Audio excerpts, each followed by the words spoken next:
दीपक तेजी से अस्पताल के बाहरी दरवाजे की ओर बढ़ रहा था। उसके दोस्त की मां आईसीयू में थी। जतिन ने फोन पर रोते हुए बताया था कि मां की हालत बहुत नाजुक है। जल्दी आजा भाई, देर मत करना। दीपक पार्किंग से निकलते ही लंबी लंबी सांसें भरता हुआ अंदर की ओर दौड़ा था। वो खुद बीमार हो तब भी अस्पताल की शक्ल न देखे, लेकिन आज दोस्त की मां के लिए उसने अपना डर कुचल डाला था।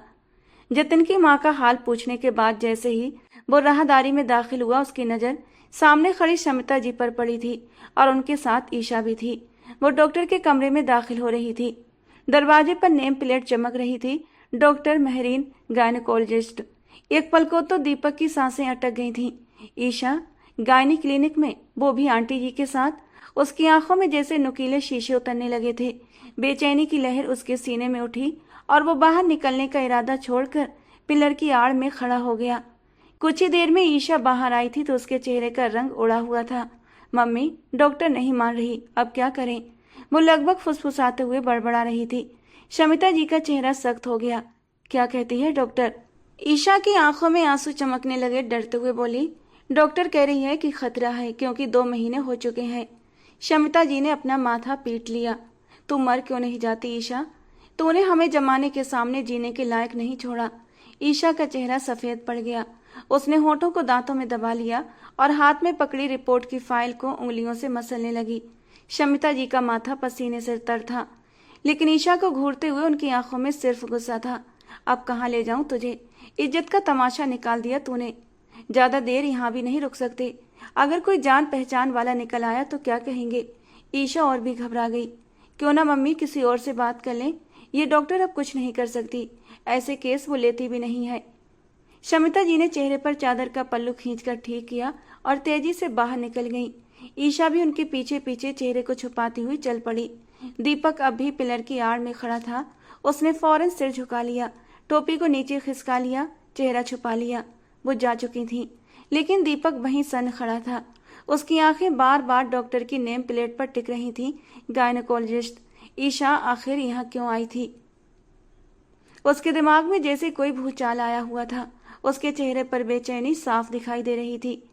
ईशा कोई और नहीं बल्कि उसकी मंगेतर थी। जल्दी ही दोनों की शादी होने वाली थी। ये रिश्ता जबरदस्ती का रिश्ता था।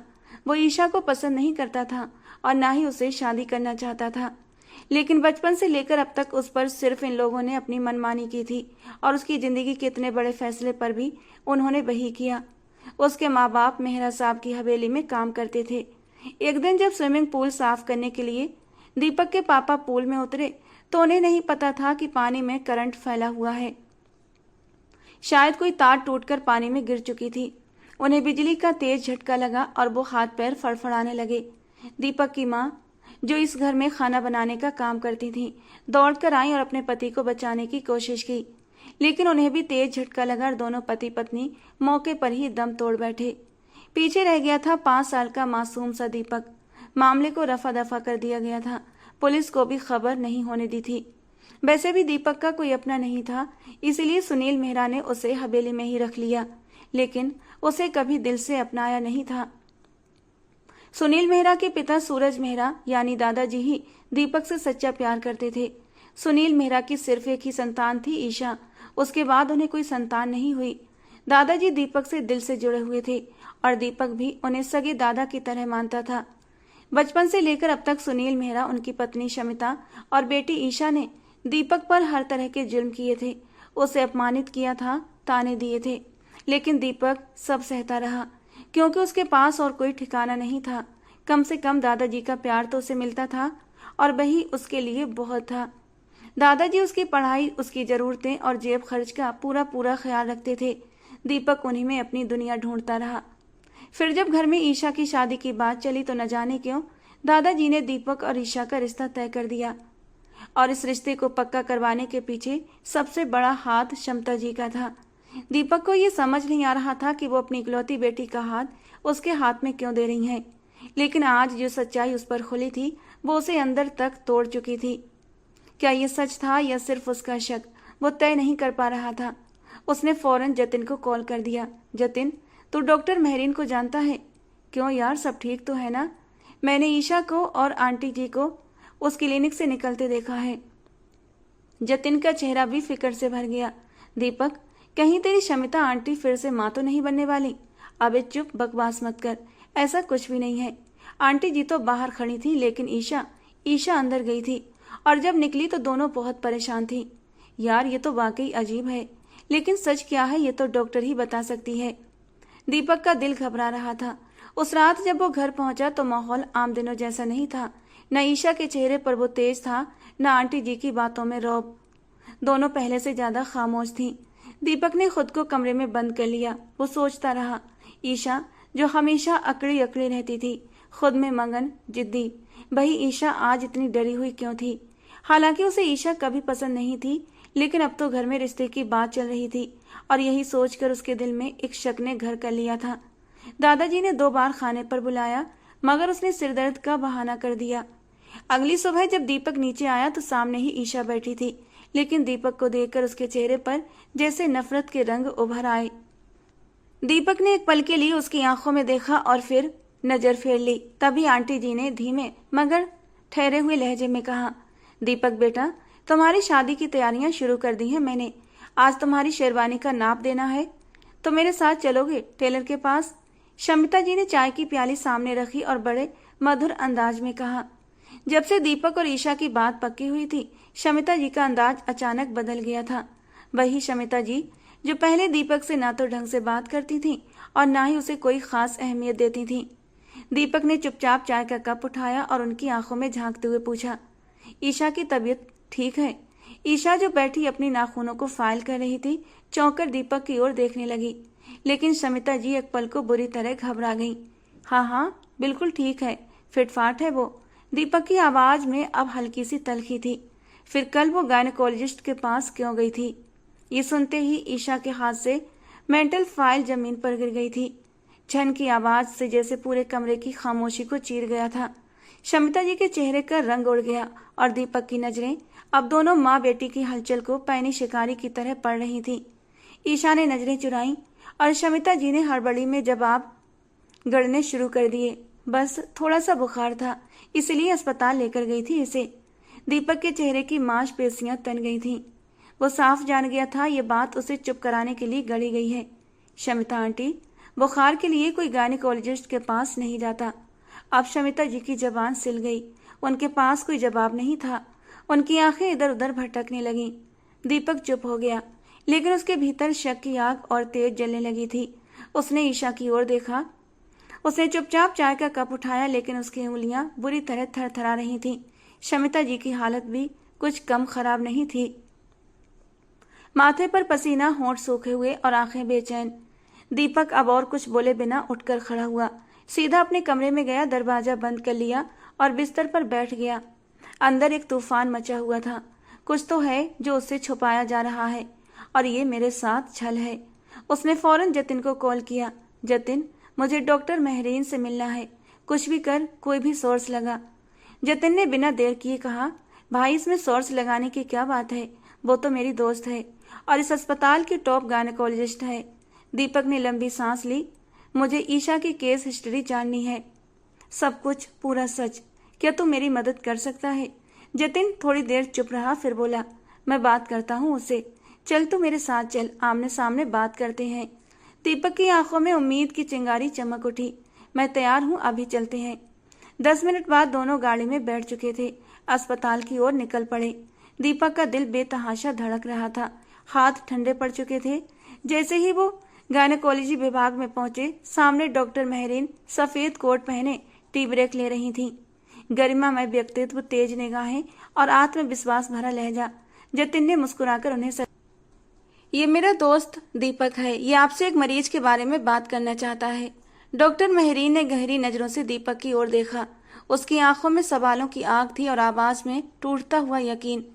दीपक जानना चाहता था, क्या वो लड़की जिसे उसका जीवन जुड़ने वाला था अपने भीतर कोई राज दबाए बैठी है? डॉक्टर महरीन ने तुरंत संजीदा लहजे में कहा, जतिन, तुम जानते हो ना कि मैं किसी भी मरीज की जानकारी उसके बिना इजाजत की नहीं दे सकती। जतिन ने गहरी सांस ली और एकदम सहजता से बोला, यार, लेकिन पति को तो जानकारी दी जा सकती है ना? डॉक्टर महरीन ने एकदम चौंक कर जतिन की ओर देखा था और फिर दीपक की तरफ देखा। दीपक हैरत से जतिन को घूरने लगा। उसे समझ नहीं आया कि जतिन ने झूठ क्यों बोला, लेकिन जतिन पूरी तसल्ली और आत्मविश्वास से दोबारा बोला, डॉक्टर, कल एक लड़की आई थी आपके पास, नाम था ईशा, यही दीपक की बीवी है। इन दोनों के बीच अभी थोड़ी अनबन चल रही है, इसीलिए उसने दीपक को कुछ नहीं बताया। लेकिन अब दीपक जानना चाहता है कहीं वो बाप तो नहीं बनने वाला। उसे शक है कि ईशा उसे कुछ बहुत बड़ा छुपा रही है। डॉक्टर मेहरीन के माथे पर अब सिलवटें गहरी हो गई थीं। उसने कुछ पल के लिए आंखें बंद की थीं और फिर गंभीर स्वर में बोली, वही तो मैं कहूं कि वो लड़की क्यों बार बार मुझसे अपना पहला ही बच्चा गिराने की जिद कर रही थी। अब बात मेरे समझ में आई, शायद इनके बीच मामला वाकई गंभीर है, तभी तो इस प्रेगनेंसी को खत्म करना चाह रही थी। दीपक का चेहरा जैसे सर्द पड़ गया। डॉक्टर की जबान से निकले हर शब्द उसके लिए किसी भूचाल से कम नहीं थे। डॉक्टर मेहरीन ने बात आगे बढ़ाई, अब आप पहली फुर्सत में जाइए, अपनी पत्नी को मना कर लाइए, क्योंकि इस हालत में अगर वो अंदर ही अंदर घुटती रही तो बच्चे की सेहत पर बुरा असर पड़ेगा। उसकी प्रेगनेंसी को 2 महीने हो चुके हैं। ये सुनते ही दीपक जैसे जमीन में धंस गया। उसकी धड़कनें बेकाबू हुई, आंखें फटी की फटी रह गईं। डॉक्टर ने एक और बात जोड़ी, देखिए, उसने मुझ पर बहुत दबाव बनाया कि मैं किसी तरह ये बच्चा गिरा दूं, लेकिन मैंने मना कर दिया। मेरी प्रैक्टिस और मेरे उसूल इस बात की इजाजत नहीं देते। और दीपक तो बस गुमसुम सा खड़ा था। तभी जतिन ने उसका कंधा छुआ और धीरे से पूछा, दीपक चलें?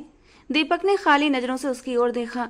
क्या आपको यकीन है कि वो 2 महीने की प्रेग्नेंट है? डॉक्टर मेहरीन ने नजरें झुकाकर सिर हिला दिया। मैंने खुद उसका अल्ट्रासाउंड किया है, रिपोर्ट मेरे सिस्टम में मौजूद है, आप चाहें तो देख सकते हैं, लेकिन बस कॉपी नहीं दी जा सकती। दीपक ने कुछ नहीं कहा, बस तेजी से मुड़कर कमरे से बाहर निकल गया। जतिन भी उसके पीछे चल पड़ा। दीपक दीवार से टिककर खड़ा हो गया, जैसे उसकी पूरी दुनिया उजड़ चुकी हो। जतिन ने उसका कंधा थाम कर कहा, अब क्या करोगे दीपक? तुम्हें शमिता जी और ईशा ने इस कदर छलने की कोशिश की, भगवान जाने ये बच्चा किसका है, और अब वो इसे तुम्हारे सिर मरना चाहती है ताकि शादी करके अपने गुनाह पर पर्दा डाल सके। जतिन की आवाज में दर्द और गुस्से की हल्की हल्की चमक थी। एक बात तो तभी समझ आ गई थी मुझे, जब तुमने इस रिश्ते का जिक्र किया था मुझसे। जिन लोगों ने सारी उम्र तुम्हें बोझ समझा, वो अचानक अपनी बेटी तुम्हें देने के लिए कैसे राजी हो सकते हैं? लेकिन उस वक्त तुम्हारा दिल दुखाना नहीं चाहता था। शुक्र है वक्त रहते सब सामने आ गया। दीपक की आंखों में अब आंसू नहीं, सिर्फ नफरत और कुछ तसल्ली थी। जतिन, मैं किसी भी हालत में ये रिश्ता नहीं करूंगा। मुझे अफसोस है यार, पर कम से कम अब सच्चाई तो सामने आ गई। दीपक ने गहरी सांस लेते हुए कहा, हाँ जतिन, आज पहली बार मुझे लग रहा है कि मैं सच में खुशकिस्मत हूँ कि शादी से पहले ही ये धोखा मेरे सामने आ गया, वरना जिंदगी भर जलता कुड़ता रहता। जतिन ने थोड़ी देर चुप रहकर कहा, लेकिन दीपक, ये इनकार तुम्हारे लिए आसान नहीं होगा। जानता हूं, पर अब जो होगा वो देखा जाएगा। दीपक की आवाज थकी हुई थी। दोनों अस्पताल से बाहर निकले तो सूरज ढलने लगा था। दीपक का हर कदम भारी हो रहा था, जैसे शरीर चल नहीं रहा, सिर्फ घसीट रहा है। जब वो घर पहुंचा तो नौकर ने दरवाजा खोला, लेकिन दीपक पहली बार बिना कुछ बोले चुपचाप भीतर चला गया। जैसे ही उसने आंगन में कदम रखा, भीतर कोई जोरदार भूचाल सा उठ रहा था। दीपक को अचानक वो समय याद आ गया जब उसे सुनील मेहरा के हाथों बेरहमी से मार खानी पड़ती थी और शमिता जी नफरत से उसे धक्के देकर बाहर निकाल दिया करती थी। स्कूल से आने के बाद पूरी दोपहरी वो बाहर गार्डन की सफाई किया करता था। जब तक काम पूरा नहीं हो जाता उसे पानी भी पीने को नहीं मिलता था। ईशा की आंखों में भरी नफरत और तिरस्कार का हर पल उसके सामने घूमने लगा था, जैसे कोई राक्षस उसकी आत्मा को घेर रहा हो। लेकिन फिर दादाजी के हाथों हमेशा उसे प्यार मिला था, अपनापन मिला था। वो अपने दिल के जख्म छुपाए लॉन्ज में दाखिल हुआ, जहां दादाजी सोफे पर बैठे अखबार पढ़ रहे थे। शमिता जी और ईशा ने जैसे ही उसे देखा, उनके चेहरे पर एक झूठी मुस्कान तैर गई। आओ आओ दीपक, इधर बैठो, शमिता जी ने फौरन खड़े होकर कहा। दीपक चुपचाप दादाजी के पास जाकर बैठ गया। दादाजी उसे देखते ही खुशी से भर उठे। बेटा, आ गए तुम? सुना है आज अस्पताल गए थे, कैसी है जतिन की माँ? दीपक ने हल्का सा मुस्कुराकर छोटा सा जवाब दिया, अब बेहतर है। दादाजी एक बार फिर गहरी सांस लेकर बोले, कुछ खाया पिया या खाली पेट हो? दीपक ने इसका जवाब नहीं दिया, बस गहरी सांस लेकर बोला, मुझे एक जरूरी बात करनी है आप लोगों से। इस गंभीर लहजे ने सभी को चौंका दिया। ईशा ने एक नजर दीपक पर डाली, फिर झट से नजरें चुरा ली। दीपक ने ईशा की तरफ देखा और सीधे पूछा, क्या तुम खुद बताओगी या मुझे बताना पड़ेगा? क्या बात है दीपक, ये तुम क्या कह रहे हो? शमिता जी ने चौंकते हुए पूछा। दीपक ने सीधे तौर पर कहा, ईशा मां बनने वाली है। दीपक की ये बात जैसे बम की आवाज बनकर कमरे में गूंज उठी थी। हर तरफ सन्नाटा छा गया। दादाजी के हाथ से छड़ी गिर गई और शमिता जी का चेहरा सफेद पड़ गया। ईशा के होंठ थरथराने लगे। वो कुछ बोलना चाहती थी लेकिन शब्द नहीं निकले।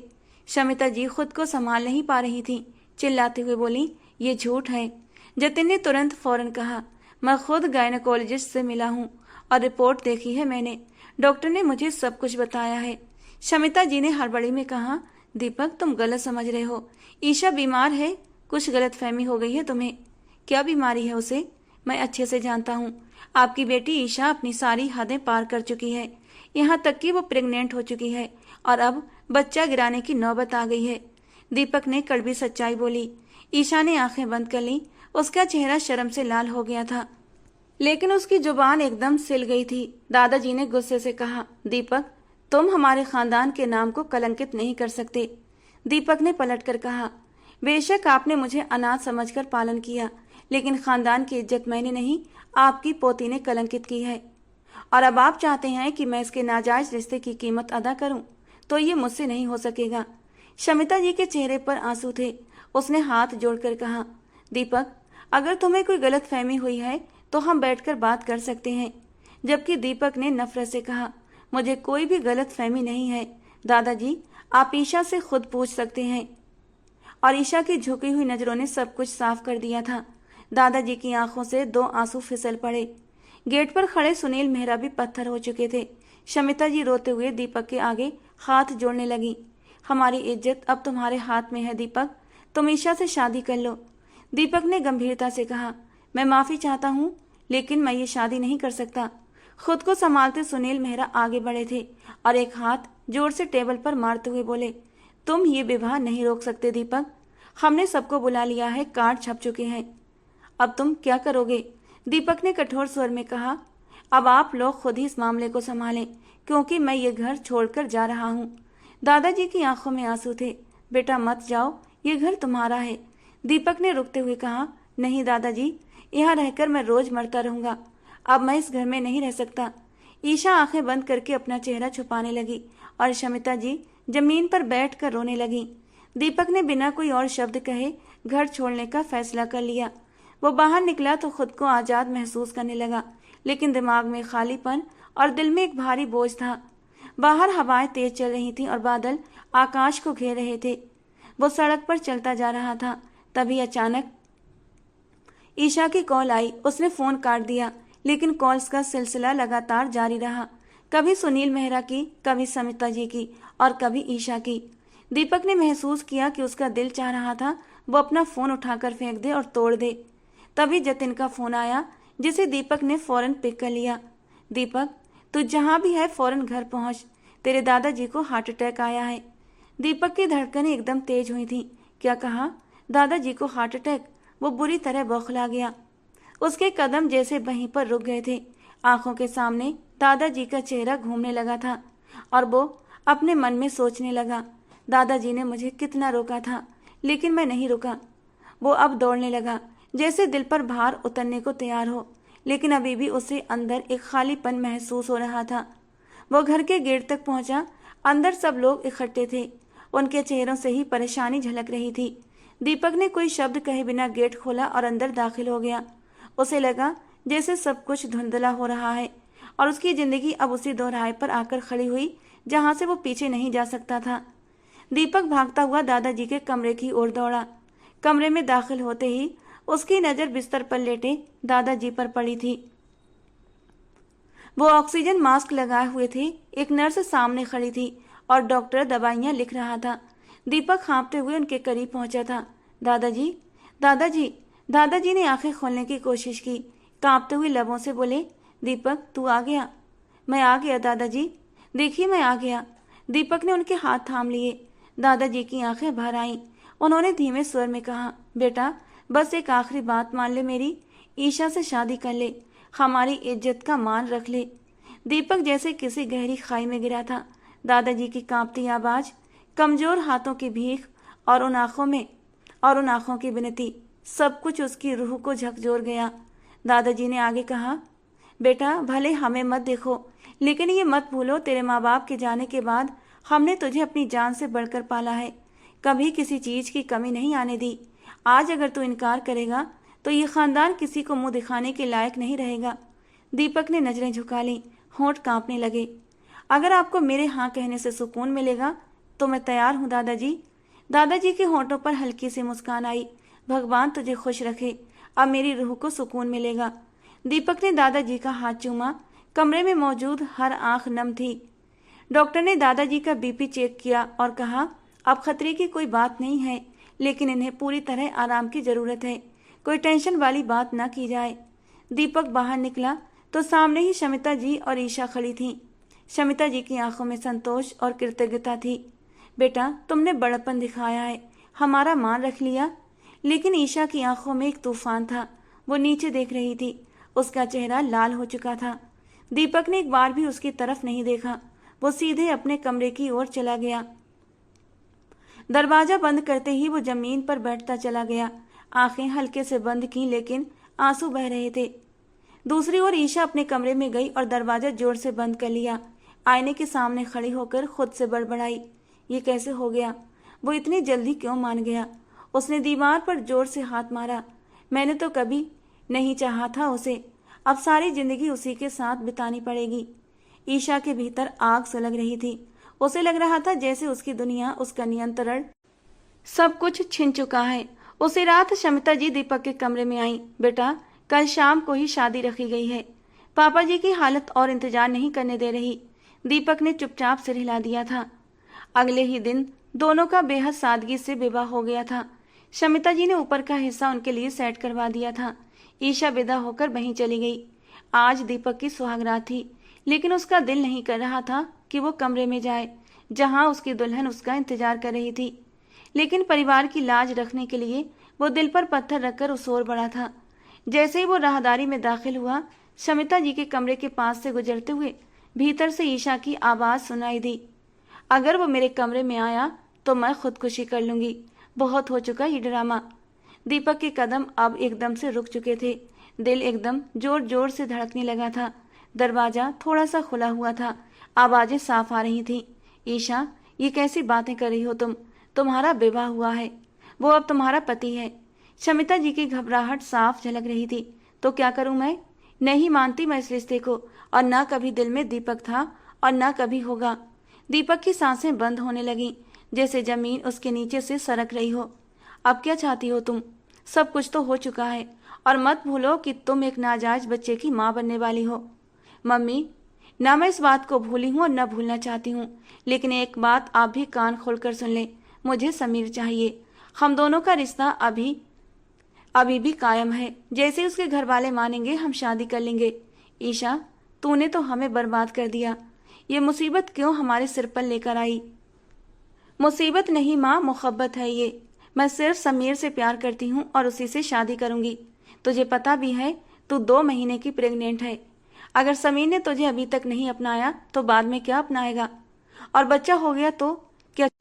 9 महीने होते होते तो पेट भी बाहर आने लगेगा। क्या छुपा पाएगी अपना पेट? लोग क्या कहेंगे? मुझे किसी की परवाह नहीं, मुझे सिर्फ समीर चाहिए। दीपक की आंखें फटी की फटी रह गईं।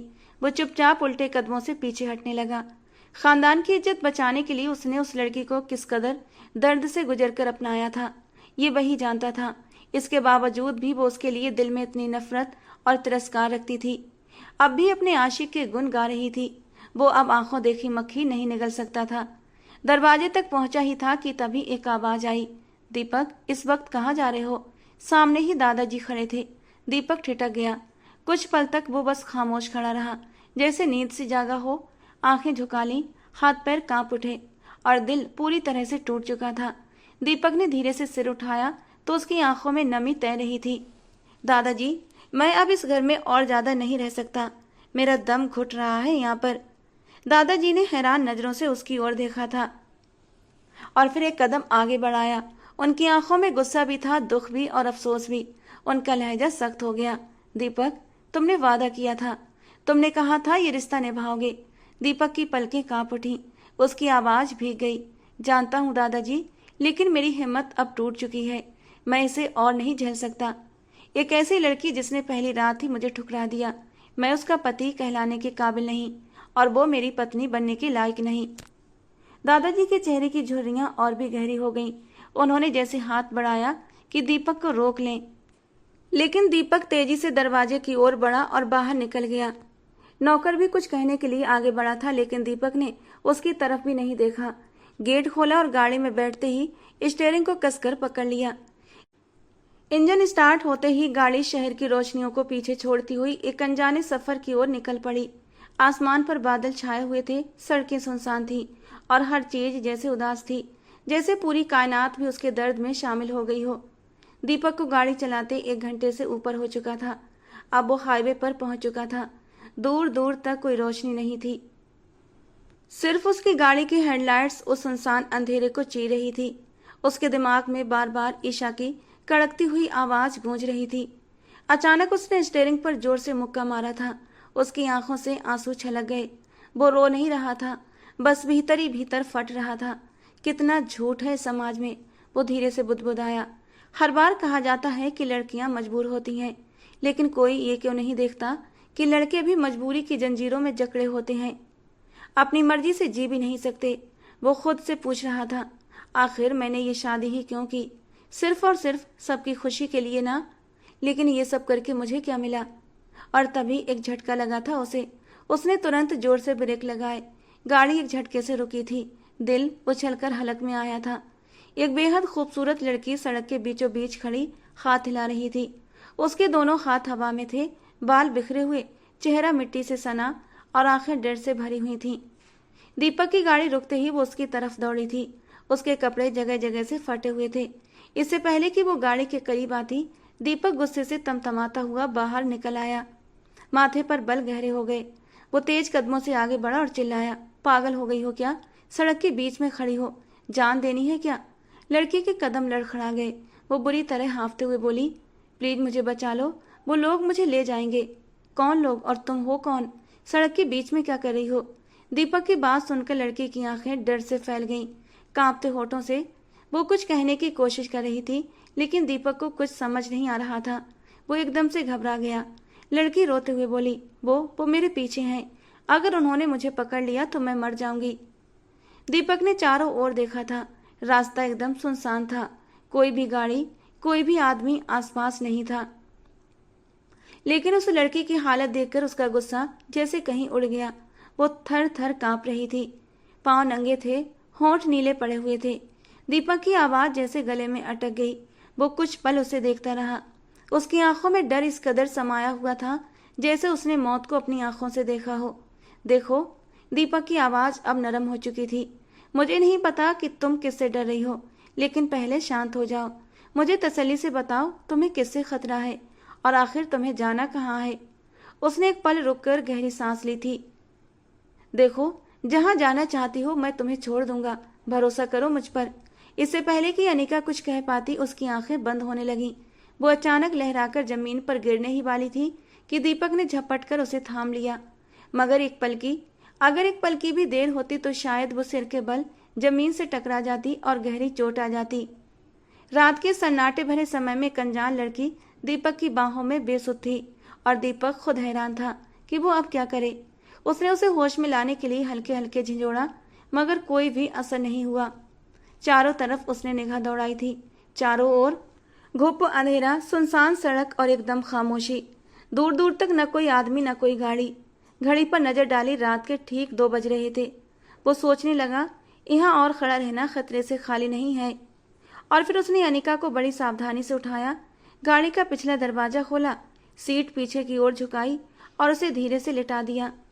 डैशबोर्ड से पानी की बोतल निकाली, कुछ बूंदें हाथ पर डाली और उसके चेहरे पर छींटे मारे। सुनो लड़की, होश में आओ, ये क्या हालत बना रखी है तुमने? अनिका की पलकें धीरे धीरे हिलने लगी थीं, होंठ भी धीरे धीरे थरथराने लगे थे, सांसों में हरकत लौटी। वो कराहती हुई बोली, वो लोग मुझे मार देंगे, मुझे बचा लो। दीपक ने बोतल उसके होंठों से लगाई उसने कुछ घूंट पानी पिया और आंखें खोल दी, लेकिन डर अब भी उसकी आंखों में गहराई से जड़ें जमाए बैठा था।